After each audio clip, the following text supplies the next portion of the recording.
We begin today with the update on everything that has been going on regarding Laura Ingraham and the aftermath of the Parkland shooting, which is now 6 weeks ago, but the media have been all over it since then, pushing the gun control agenda. I want to begin by pointing out that the media's agenda here is absolutely clear. The media is using the Parkland shooting as a crutch, as a lever, in order to push gun control and in order to attack their political opponents. And really, it's more the latter than the former. It's not even about pushing gun control so much as castigating anyone they don't like, castigating anyone with whom they disagree as a bad human being. This is what the media are into.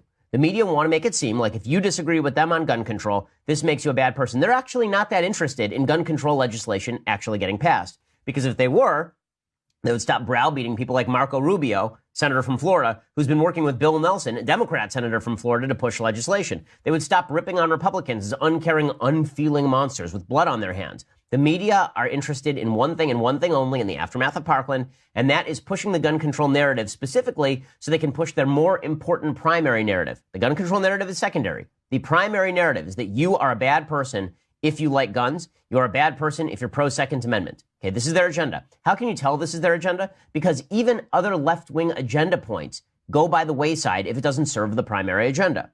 So here's what I mean by that. There's a whole group of students over at Parkland who are even further left than the group of students you've seen on TV, the Emma Gonzalez's and the David Hoggs and the Cameron Kaskis. There's a whole group of students that are even more to the left, but you never see them on TV. Why don't you see those left-wing students on TV? After all, the media is full of leftists.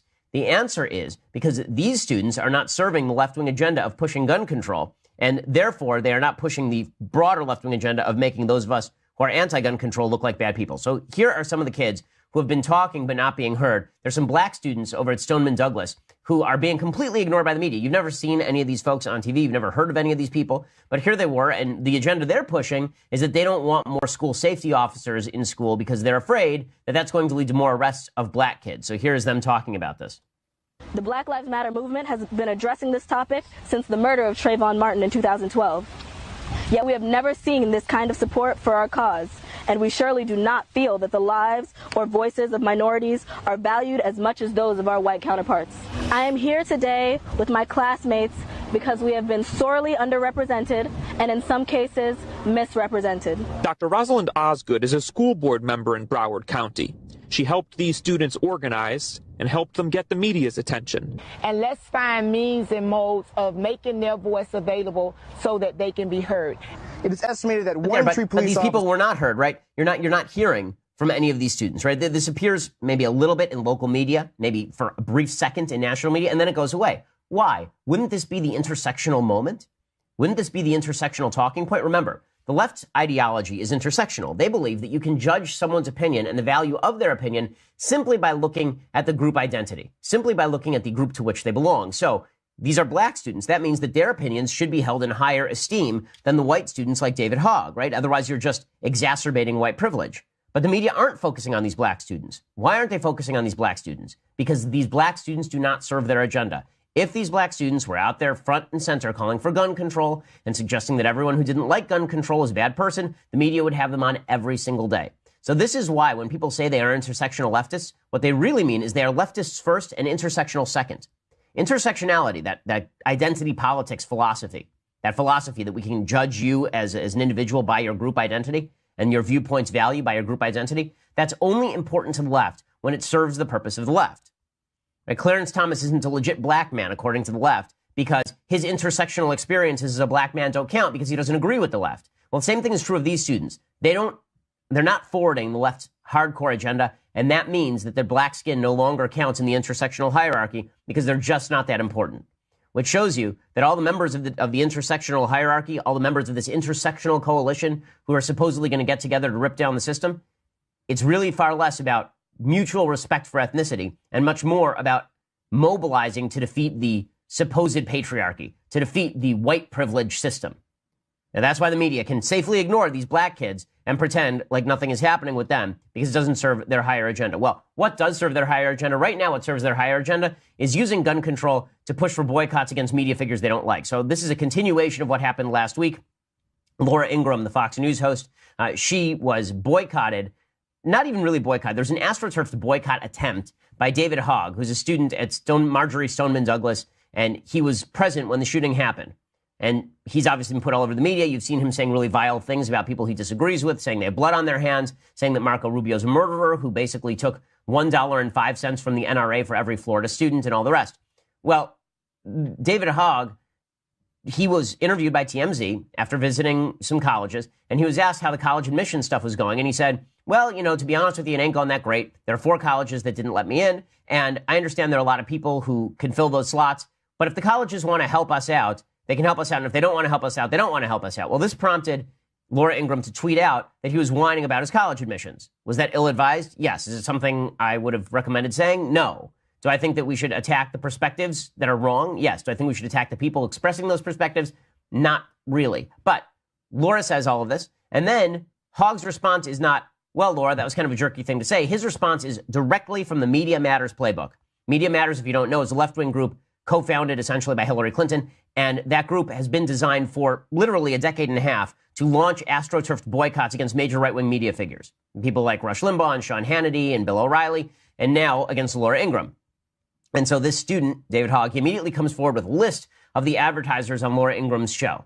Right, within minutes, he's got a list. Amazing how that worked. It was just incredible. And then all of these advertisers start dropping Laura's show because they don't want the blowback. Because here's the dirty little secret about a lot of advertisers. They're more afraid of the blowback than they are interested in experiencing the pleasure of advertising on a given show. When an advertiser advertises on a show, usually what they're looking for is an outlet to speak to a vast group of people. What they don't want is bad publicity. So even the merest sign of bad publicity for a lot of advertisers is toxic, and a lot of them run away. And so Laura Ingraham apologizes, and David Hogg says, I'm not going to accept the apology. I'm still going to push forward with the boycott. And the media are giddy over this because finally they have a kid that they can stand behind.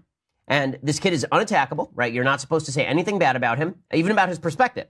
You're not even supposed to say he says immoral things because that would be attacking him. And this is according to the folks in the media, right? Brian Stelter on CNN said he does not ask people like David Hogg questions when they say things that are absolutely unacceptable because that would be somehow impugning their dignity or honor. I think Brian tries, but I think that was a pretty telling statement. Okay, David Hogg is being used as a shield by the media in order so they can push the sword at their political enemies like Fox News and Laura Ingraham. So Hogg, of course, is really excited about this, and he's going to become the boycott leader of the left, and the left is happy to use him this way. He says that corporate America is standing with him. Here's him making this statement to Allison Camerata, who, by the way, last week said that what dumbass college wouldn't let someone like you in? To David Hogg. Well, David Hogg wasn't let into some of the colleges on the West Coast because his SAT scores weren't high enough. I mean, all of his admissions were done months ago before any of this happened. And his SAT scores, apparently, according to David Hogg, are like a 1270, which is a fine SAT score, but that's 100 points below the average at UCLA. So he wouldn't expect to get into UCLA. In any case, here's Allison Camerata and David Hogg, making out on national TV, or, her at least plastering her lips to his butt. I think it's great that corporate America is standing with me and the rest of my friends, because when you come against any one of us, whether it be me or anybody else, you're coming against all of us. And I think it's important that we stand together as both corporate and civic America to take action against these people and show them that they cannot push us around, especially when all we're trying to do here is save lives. Okay, well, that's all he's trying to do. Forget all the things that he said that are terrible about people, calling Dana Lash a murderer and someone who doesn't care about her children, and saying the same thing about Marco Rubio. And Allison Camerata just sitting there nodding through this whole thing. Corporate America is not standing with David Hogg. Corporate America is standing with non-controversy. And this is the truth about corporate America. They don't want controversy, which is understandable. If you run a business and you are selling a sleep aid and you are on a show and the show starts to become very controversial and suddenly your sleep aid is popping up in all the ads, you're afraid of the blowback. And so maybe you pull your advertisements. The left knows this, and that's why they're pushing it. And so David Hogg decides to push this even further. He says, listen, I understand that Laura Ingraham apologized to me, and I don't accept her apology, but she shouldn't just stop there. She should also apologize again on CNN, of course, on CNN. And then he says, you know what else? I would really appreciate if she would apologize to LeBron James.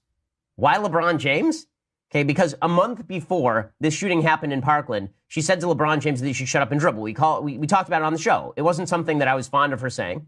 In fact, I criticized her saying it, but David Hogg is now going to be the apology police. He's the civility police, right? This guy who goes around saying that you have blood on your hands if you disagree with him, this is Captain Civility now, according to the members of the mainstream media. Here he is explaining that Laura Ingraham should apologize to LeBron James too, or something.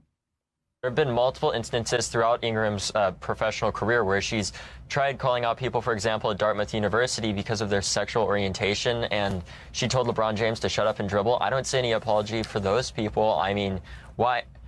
It's really sad. It's disturbing to know that somebody could cause... Whatever. Okay, it's just absurd. Why should she apologize to David Hogg if he's not going to accept it? And then why is he calling on her to apologize to other people if he says the apologies mean nothing?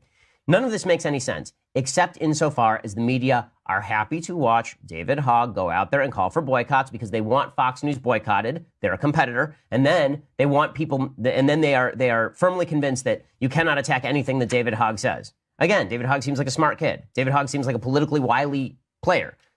That doesn't mean everything that he says is moral or decent. In fact, I think a large percentage of what he says is immoral and indecent.